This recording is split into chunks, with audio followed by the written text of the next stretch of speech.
Hello and welcome to my channel. I'm Christina, and today we're going to be talking about how to assemble your digital printable pattern. So in one of your download files, you'll want to locate the instructions, which will include a grid like this, and also for the other portion, and that is going to show you the order that the pages will go in when you assemble it.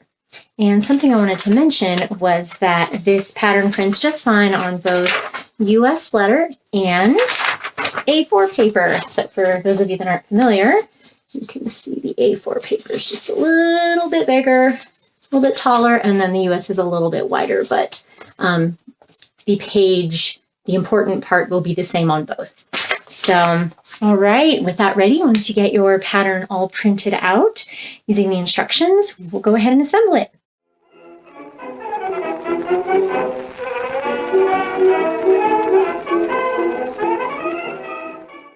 Okay, we've got US letter paper here, we've got A4 paper here. It doesn't matter which one you use, as long as you make sure you print it at full scale. One of the ways you can check that it printed at full scale is by measuring this test square. And the way the lines work is it will be 1 inch on the outside, if you want to get that precise. And then this square will be 5 centimeters. So that's one way that you can check.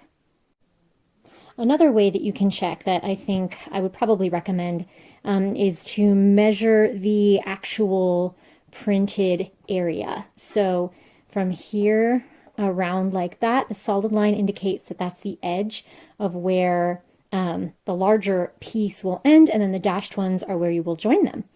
And along here, it should measure 10 inches, and here it should measure 7 inches. All right, I've got my stack here. It's all printed out. It looks pretty good. Everything printed. I've got my diagram here, and up here it tells me the dress is pages 1 through 32. The rest of the pages are your bloomers, and I've kind of got a limited area here, so I think we're just, I'm going to work on one at a time. So to do that, make sure you have paper scissors out, and what I'm going to do is I'm actually just going to trim the bottom and then the right hand side of each one, and that's pretty much all you need. If you just go through and you do that on every single one, you'll be good. When you get to the end of the row, if you see that there's a solid line, there's really no need to trim along that because that's going to be your edge. So you can trim it if you want, but you can also skip it if you do come upon a solid line. All right, so I'm going to go ahead and I'm going to do that for the rest of these pieces. Okay, I've got my edges trimmed for the first row at least, and we're going to focus on that. If you look at the diagram here, piece 1 through 7 is the first row. The first time I did this, I had plenty of space, so I was able to lay the whole thing out, but I think it's probably more realistic for most people who have limited space. So we're going to do the limited space version of this. Either way though, you want to start out definitely with your glue stick and your tape, and let's go ahead and focus on the first row. Go ahead and lay these out like this. Let's see, these ones overlap. There's actually extra printed, so if you do need to be able to see under there, you'll see this dashed line. This is the same dashed line here, so you do want to make sure that overlaps. And then we have piece 3, and then we actually have the other pieces, but what we're going to do is we're just going to focus on one piece at a time because of the limited space. So I am actually just going to do these 3. Get out your handy dandy glue stick. Actually, I pretty much use up one glue stick every time I have to do this, so you may need extra. It looks like I'm halfway through this one, but just go ahead and do that. Glue that up and overlap it like so. And like I said, these dashes are the same. So of course, your little circles will line up. Everything should line up real nice like that.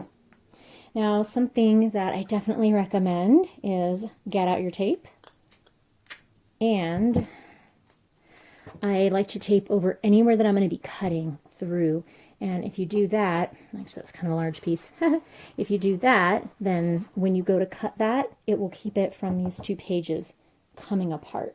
So I'm going to keep gluing these together and taping until I'm done with this piece.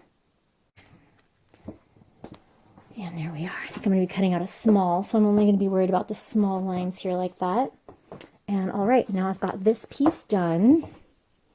And because of my limited space, I'm actually going to cut. I'm going to cut here, but I want to stay away from the lines. I don't really want to cut things out on the lines yet, because when I cut on the lines, I want it to be across a page that's already been attached with a piece of tape there. Piece of tape there, and that will give you the cleanest line. The only thing you do need to be careful is that now I've got a piece here. It has no number. This could be anything. So what I would recommend is, once you've removed a piece, definitely make sure you get it together with its other little family of pieces. So that's going to be this piece 4. Okay, my first row is assembled. Let's go ahead and take pieces 8 through 14, and I will cut off the bottom and sides of those and then assemble that row. All right, we've got a nice stack of papers here with the edges trimmed, and kind of the same as last time. I'm just going to focus on this first piece here. It's actually the dress front. So let me get those pieces out. Looks like that's it. Okay, so what I'm going to do is I'm going to attach those, and then I'm going to trim here, not touching any of these lines. And so then I'll have my second row done. Okay, I've got row 1 and I've got row 2. And if you've ever done this before, you know this is the moment of truth. Will they line up? So another reason why it's kind of nice to have the pieces cut out before you do this is because there's only 3 here that we need to make sure line up instead of 7. There would be 7 that would have to line up. So just like before, you put your glue down, and let's see how good we can get them lined up. Okay, maybe in the middle. Actually, not too bad. I'm only a tiny bit off. I'm a tiny bit off, but it's going to be okay. All right, there we go. And then just like we did before, anywhere that it crosses, go ahead and put a piece of tape.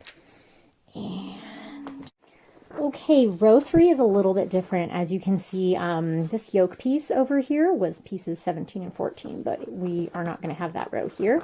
So the third row will be pieces 15 through 20. I feel like it's okay that this takes so long because it's kind of a soothing sound cutting paper.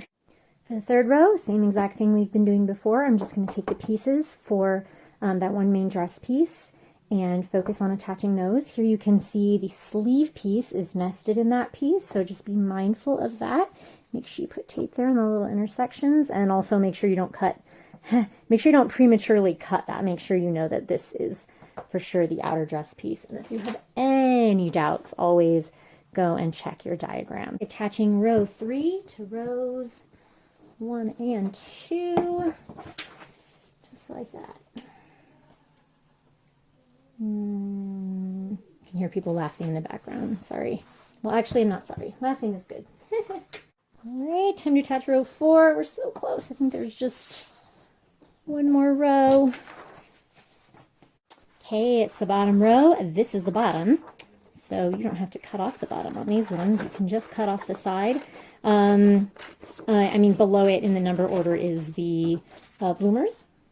But those are their own separate thing, so you don't need to worry. You need to worry about those when you're putting these together. Yep, and remember, you don't really need to worry about glue except on the actual pattern part, because the rest is going to get cut off. Since I'm cutting out a small, I just put it on that area. Okay, this is the last row for piece number 1. So I'm pretty excited to be putting this together. All right, and as we do that, you can also see this sleeve piece coming together really nice right there. There you go. Exciting part where we get to actually cut out our pattern. So you can tell which one, I mean, other than the fact that the small is smaller than the medium and the large. There should be little markings here. Most of them, it's pretty obvious. I think the only area where there's a tiny bit of overlap is... Quick pan up to here. There is a little bit of crossover. So this is the small, and this line right here. See that line going out like that? Then this top line here is the small, but that's one of the very few places where that happens. So you know what? Why don't we do it there, so I can show you. All right, here, cutting out the small, and this line goes around like that, and then it's the same on the other side, where the small is this top line here, just like that, and then it's this line in here. We have this most gigantic of pieces, the dress front piece, all cut out, yay! But now inside of it, nested, we have the sleeve piece, and so our goal is to cut the sleeve piece out with as little damage to the dress front piece as possible. And all I would do is probably just poke a little hole close, and then go ahead and cut around it. I think this might depend on what hand you use.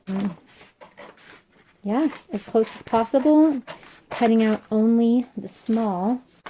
Awesome. So there we are. We've got this piece cut out now. Saved us a bunch of paper not having to print that out by itself, because I think it would have taken up like 6 extra pieces of paper or something that we then didn't have to use. And as you can see, this piece it's still just fine. It is just fine. So I've made this many times with this little cutout. It doesn't cause a problem. If you don't like it, I guess you can, actually, if you don't like it, what I would do is I would reprint these pages. I would look up which pages those are. I would print those separately, and the page numbers here do correspond to, so the page number and the page that is displayed on here are the same. So you could print all those out and then assemble them separately. But I think it's just fine to cut them out like this, and yeah, save some paper. All right, we did it. We got the first pattern piece assembled, and the little piece cut out of it. So I'm going to go ahead and do the rest now, because I still got more dresses to make. This is my final version. So this is hopefully my very last test. But I wasn't working with very much space to get this laid out. It's probably about, I think it's like less than 2 feet by 4 feet. So if you're working with a tiny space, then I believe in you. You can do it. Just kind of let it hang off the back and work in small pieces. But yeah, thank you very much for joining me today, and best of luck getting your pattern assembled.